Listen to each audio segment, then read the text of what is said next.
कृष्ण भक्ति में लीन रहने वाली मीराबाई के जीवन में भक्ति के अलावा किसी को स्थान प्राप्त नहीं था। मीरा के जीवन का एकमात्र लक्ष्य था अपने कृष्ण को याद करना, उन्हें प्रेम करना, उन्हीं से सुख दुख कहना। उन्होंने श्री कृष्ण को ही अपना सब कुछ मान लिया था। मीरा का जन्म सन 1498 में राजस्थान के कुड़की नामक गांव में हुआ था। उनकी प्रमुख रचनाएं हैं मीरा पदावली और नरसी जी का मायरा। सन 1546 में उनकी मृत्यु हो गई थी। संत कवि रविदास उनके गुरु माने जाते हैं। बचपन से ही उनके मन में कृष्ण भक्ति की भावना जन्म ले चुकी थी, इसलिए वे कृष्ण को ही अपना पति मानती रही। जीवन के अंतिम दिनों में वे द्वारिका चली गई। माना जाता है कि वहीं रणछोड़ दास जी की मंदिर की मूर्ति में वे समाहित हो गई। उन्होंने सामाजिक बंधनों का हमेशा विरोध किया, पर्दा प्रथा का भी पालन नहीं किया और मंदिर में सार्वजनिक रूप से नाचने गाने में कभी हिचक महसूस नहीं की। वे मानती थी कि सत्संग से ही ज्ञान प्राप्त होता है और ज्ञान से मुक्ति मिलती है। संसार की निंदा उनको अपने पथ से विचलित नहीं कर पाई। उस युग में जहाँ रूढ़ियों से ग्रस्त समाज का दबदबा था, वहाँ मीरा स्त्री मुक्ति की आवाज़ बनकर उभरी। मीरा की कविता में प्रेम की गंभीर अभिव्यंजना है, उसमें विरह की वेदना है और मिलन का उल्लास भी है। मीरा की कविता का प्रधान गुण है सादगी और सरलता। उनकी भाषा मूल रूप से राजस्थानी है, लेकिन कहीं कहीं ब्रज भाषा का प्रभाव भी है। कृष्ण के प्रेम की दीवानी मीरा पर सूफियों के प्रभाव को भी देखा जा सकता है। मीरा की कविता के मूल में दर्द है। वे बार बार कहती हैं कि कोई मेरे दर्द को नहीं पहचानता। यहाँ दिए गए पहले पद में मीरा ने श्री कृष्ण से अपनी अनन्यता व्यक्त की है और व्यर्थ के कार्यों में व्यस्त रहने वाले लोगों के प्रति दुख प्रकट किया है। दूसरे पद में प्रेम रस में डूबी हुई मीरा सभी रीति रिवाजों और बंधनों से मुक्त होने और गिरिधर के स्नेह के कारण अमर होने की बात कर रही है। ये दोनों पद नरोत्तम दास स्वामी द्वारा संकलित मीरा मुक्तावली से लिए गए हैं। आइए अब करते हैं मीरा के पदों की व्याख्या। पहले पद में मीरा कहती है, मेरे तो गिरधर गोपाल दूसरो न कोई।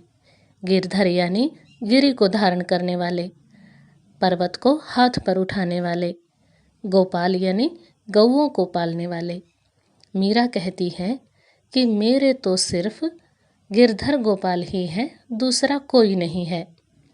जाके सिर मोर मुकुट मेरो पति सोई। जिसके सिर पर मोर मुकुट सजा हुआ है वही श्री कृष्ण मेरे पति हैं। छाड़ी दई कुल की कानी कहा करी है कोई।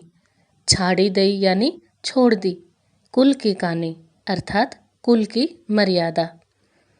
मैंने श्री कृष्ण के प्रेम में कुल की मर्यादा को भी छोड़ दिया है, अब मेरा कोई क्या करेगा। संतन ढिग बैठी बैठी लोक लाज खोई। ढिग यानी पास बैठना। मीरा कहती है कि मैंने संसार की मर्यादा को अर्थात लोक लाज को छोड़ दिया है और संतों के पास बैठ बैठकर श्री कृष्ण के भजन करती रहती हूँ। पहले पद में मीरा आगे कहती हैं, आंसुअन जल सींची सींची प्रेम बेली बोई।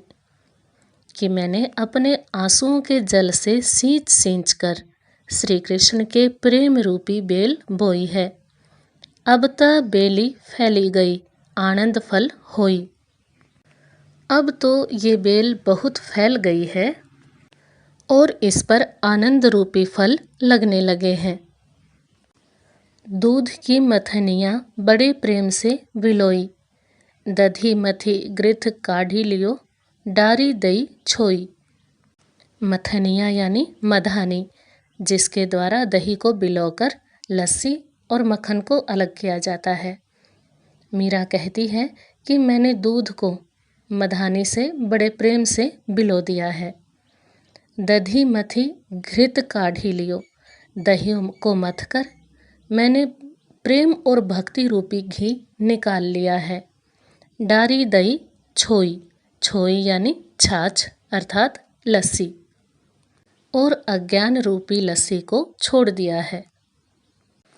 भगत देखी राजी हुई, जगत देखी रोई। मीरा श्री कृष्ण के भक्तों को देखकर राजी होती है और बाकी संसार को देखकर रोती है। दासी मीरा लाल गिरधर तारो अब मोही। मीरा कहती है कि हे लाल गिरधर, मैं तो तुम्हारी दासी हूँ, अब तुम ही मुझे पार उतारो, अर्थात तुम ही मेरा उद्धार करो। अब इस पद का काव्य सौंदर्य देख लेते हैं। काव्य सौंदर्य के दो पक्ष होते हैं, एक भाव सौंदर्य और दूसरा शिल्प सौंदर्य। भाव सौंदर्य में पंक्तियों का मूल भाव बताया जाता है, जबकि शिल्प सौंदर्य में व्याकरण संबंधी विशेषताएं बताई जाती हैं। तो सबसे पहले देखते हैं कि इन पंक्तियों का भाव क्या है। मीरा कृष्ण प्रेम के लिए परिवार और समाज की परवाह नहीं करती। दूसरा भाव है, मीरा का कृष्ण के प्रति समर्पण भाव व्यक्त हुआ है, यानी मीरा ने स्वयं को कृष्ण के प्रति पूरी तरह समर्पित कर दिया है। वो श्री कृष्ण को ही अपना सब कुछ मानती हैं और उनकी भक्ति और प्रेम प्राप्त करने के लिए समाज और परिवार की किसी भी प्रकार की मर्यादा, किसी भी प्रकार के बंधन की परवाह नहीं करती। अब देखते हैं इस पद की शिल्प संबंधी विशेषताएं, यानी व्याकरण संबंधी विशेषताएं। सबसे पहली विशेषता है, अनुप्रास अलंकार का प्रयोग किया गया है। एक बार पद की पंक्तियों में देखते हैं कि अनुप्रास अलंकार कहाँ कहाँ पर है और क्यों है। जहाँ पर एक ही वर्ण की लगातार बार बार आवृत्ति होती है, यानी एक ही वर्ण बार बार आता है, वहाँ पर अनुप्रास अलंकार होता है। पहले पद में गिरधर गोपाल, इसमें ग वर्ण लगातार आया है एक से अधिक बार। मोर मुकुट में म वर्ण आया है। कुल की कानी, कहा करी है कोई, इन सब में क की आवृत्ति हुई है। लोक लाज में ल वर्ण बार बार आया है, इसलिए गिरधर गोपाल, मोर मुकुट, कुल की कानी, कहा करी है कोई, लोक लाज आदि शब्दों में अनुप्रास अलंकार है। दूसरी विशेषता है, बैठी बैठी सींची सींची में पुनरुक्ति प्रकाश अलंकार है। पुनरुक्ति अर्थात दोबारा कही गई बात, अर्थात जहाँ एक ही शब्द को दो बार कहा जाए और दोनों बार वही अर्थ हो, वहाँ पर पुनरुक्ति प्रकाश अलंकार होता है। इसलिए बैठी बैठी और सींची सींची में पुनरुक्ति प्रकाश अलंकार है। तीसरी विशेषता, मोर मुकुट अर्थात मोर पंख रूपी मुकुट। प्रेम बेली अर्थात प्रेम रूपी बेल। आनंद फल अर्थात आनंद रूपी फल, इन सब में रूपक अलंकार है। चौथी विशेषता, मीरा की भक्ति में माधुर्य गुण है, यानी प्रेम की भावना की भक्ति है। पांचवी विशेषता, राजस्थानी मिश्रित ब्रज भाषा का सुंदर प्रयोग हुआ है। हमने पहले भी पढ़ा था कि मूल रूप से तो मीरा की भाषा राजस्थानी है, लेकिन उसमें ब्रज भाषा भी मिली हुई है, ब्रज भाषा के शब्दों का भी प्रयोग है। छठी विशेषता, श्रृंगार रस तथा भक्ति रस की प्रधानता है। श्रृंगार रस वहाँ होता है जहाँ प्रेम की अभिव्यक्ति होती है।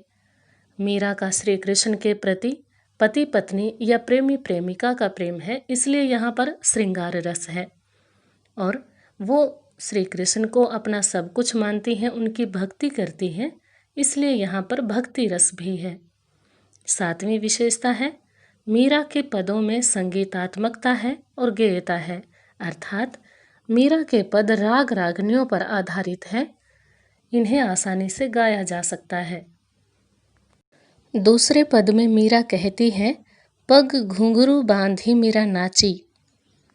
अर्थात मीरा तो अपने पैरों में घुंघरू बांधकर भगवान श्री कृष्ण के सामने नाचती है।